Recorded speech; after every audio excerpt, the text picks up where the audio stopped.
In this video, I'll show you one of the new features we had added to the FIGAF DevOps tool to make it possible to you to undelete objects. So we have all tried it. You're going around in a package and figure out if you what you want to do, save, and you incidentally click the delete and say, this is okay, I want to delete it.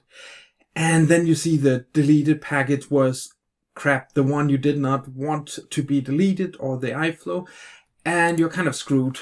We in the FIGAF tool have the option to synchronize, and with this synchronization we're actually able to fetch all versions of all the objects over time, and we can see here, oh no, this one was actually deleted, and we now have information that it has been deleted. And if we go here, we browse the deleted object, we can see the objects that's deleted. This is the two iflows and the package, and we can just simply click here, say restore artifacts. We can decide whether or not we want to deploy them, and then we can just upload it, and then it will run all the synchronization, create the objects, and deploy it if required.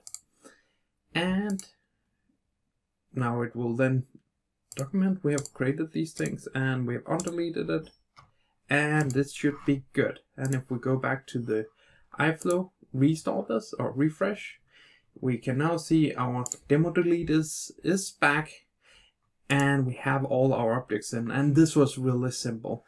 We have also in the Git repository, we also have this information, so you can also do restore of iflows from that one. So if you find a specific version, you can restore it really simple. So go try the FIGAF tool out at figaf.com/DevOps.